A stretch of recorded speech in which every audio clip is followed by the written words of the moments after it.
ఉబ్బస రోగాన్ని సమూలముగా సంహరించగల మన మహాత్ములు, మహాపురుషులు, మహారుషులు అందించినటువంటి ఒక కానుకను మనం చెప్పుకుంటున్నాం. ఇది కొంచెం వివరంగా మీరు రాసుకోవాలి. శ్రద్ధగా జాగ్రత్తగా వినండి. తెల్ల మద్ది చెట్టు, తెల్ల మద్ది చెట్టు, దీన్నే అర్జున వృక్షము అంటారు. దీని చెక్క అంటే పై బెరడు మనకు అంగళ్ళలో దొరుకుతుంది, ఆయుర్వేద అంగళ్ళలో.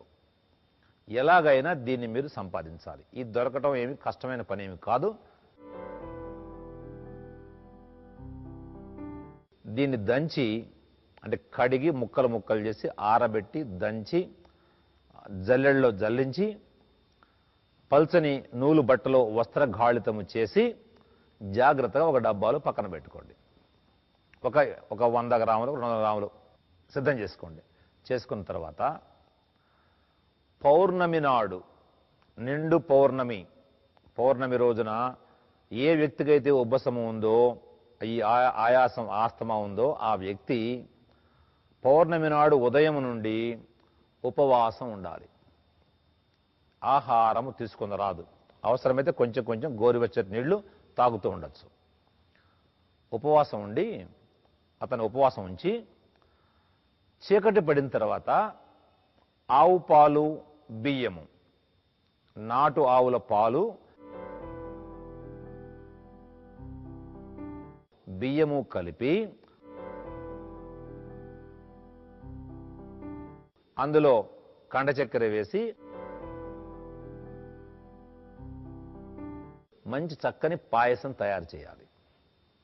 తయారు చేసి ఈ పాయసాన్ని ఒక ప్లేట్లో పోసి మంచి వెన్నెలలో పైన డాబా మీద ఈ వెన్నెలలో ఉంచాలి. దీన్ని వెన్నెల కిరణాలు ఈ పాయసములో ప్రసరిస్తూ ఉండాలి. ఉండి ఎప్పటి వరకు? తెల్లవారుజామున 4 గంటల వరకు. ఇది వెన్నెలలో ఉంచి 4 గంటలు సమయములో మనము తయారు చేసి ఉంచుకున్న తెల్ల మద్ది చెక్క పొడి 1 టీ స్పూను మోతాదుగా తీసుకొని ఈ పాయసములో కలిపి బాగా కలబెట్టి ఉదయం నుంచి ఉపవాసం ఉంచినటువంటి ఈ ఉబ్బస రోగికి తృప్తిగా పెట్టాలి. ఆ వెన్నెలలోనే కూర్చొని హాయిగా తినమని చెప్పాలి. తిన్న తర్వాత తిన్న సమయము నుంచి 12 గంటలు అంటే తెల్లవారి సాయంత్రం 4 గంటల వరకు నిద్రపోకూడదు. ఈ నియమాన్ని పాటించాలి. మీరు బాగా గుర్తుపెట్టుకోండి. మరలా ఒకసారి చూడండి. తెల్ల మద్ది చెట్టు బెరడు తీసుకొచ్చి కడిగి ముక్కలు చేసి ఆరబెట్టి దంచి పొడి చేసుకున్నాం. అది మీకు తెలుసు, మీకు పక్కన పెట్టుకున్నాం. నాటు ఆవు పాలు, చక్కని బియ్యము, పైన కాస్త పొట్టు ఉన్న పాత బియ్యము అంటే పాలిష్ తక్కువగా ఉన్న దంపుడు బియ్యము లాంటి పాత బియ్యము, ఆవు పాలు కలిపి చక్కగా పాయసం వండాం. ఇందులో చక్కెర కానీ కండ చక్కెర కానీ వేయవచ్చు.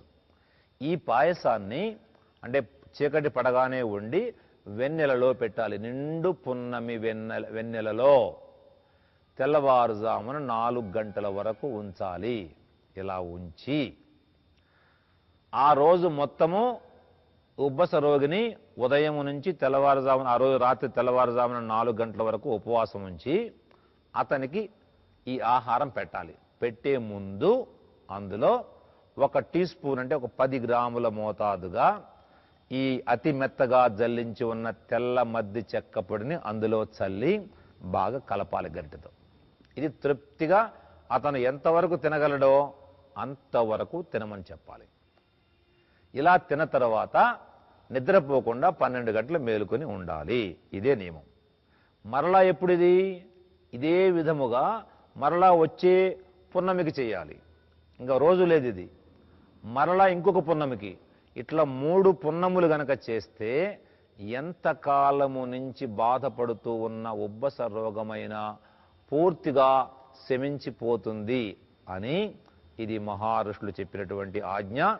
దీని మీద విశ్వాసముతో, శ్రద్ధతో, భక్తితో మీరు దీన్ని ఆచరించి లాభాన్ని పొందవలసిందిగా నేను మీ అందరినీ ఈ వేదిక ముఖముగా కోరుతూ ఉన్నాను. అనేక వేల లక్షల మంది ఇవాళ ఊపిరితిత్తుల వ్యాధులతో బాధపడుతూ ఉన్నారు. 3 పున్నములు చేయాలి. ఇది బాగా గుర్తుపెట్టుకోండి. ప్రతిరోజు ఇది ప్రతి పున్నముకి ఇదే విధానాన్ని ఆచరించాలి. ఈ పద్ధతి. దీంతో పాటు ఇది ఆచరించలేని వాళ్లకు మరొక చిన్న కానుకను అందిస్తున్నాం. ఉబ్బసానికి కానుక చిన్నదే కానీ ఫలితం పెద్దది. అరటి పళ్ళలో చక్కెరకేళి అరటి పళ్ళను ఉంటాయి. చక్కెరకేళి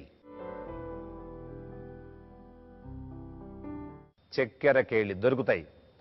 ఈ చక్కెరకేళి అరటిపండు తోలు తీసి లోపల పండు తీసుకొని ముక్కలుగా చేసి ఈ ముక్కల్ని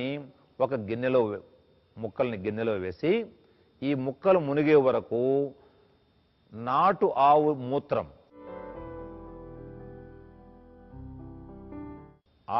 ఆవు దగ్గరకు పొద్దున్నే పోయి దానికి దండం పెట్టి ఏదైనా పండ్లు పెట్టి మూత్రం పోసేటప్పుడు ప్రథమ చివర మూత్రాన్ని వదిలిపెట్టి మధ్య మూత్రాన్ని పట్టుకొని ఆ మూత్రాన్ని 7 సార్లు బట్టలో వడపోసి తెచ్చి ఈ ముక్కలు మునిగే వరకు పోసి బాగా పిసకాలి. మొత్తం అంతా కలిసిపోవాలి. ఆవు మూత్రము, చక్కెరకేళి పండు, కొంచెం పండిన పండు, మరీ గట్టిగా ఉన్న పండు కాదు. తర్వాత దీన్ని ఒక చెంచాతో నిదానంగా కొంచెం పరగడుపున తినాలి. చాలా అద్భుతమైనటువంటి ప్రక్రియ ఇది. పరగడుపున ఒక్కసారి మాత్రమే రోజుకు. ఈ విధంగా 20 నుండి 40 రోజులు సేవిస్తూ ఉంటే ఉబ్బస రోగము హరించిపోతుంది అని పెద్దలు చెప్పినటువంటి ఆజ్ఞను మనము ధిక్కరించకుండా విశ్వాసముతో ఆచరించి లాభాన్ని పొందవలసిందిగా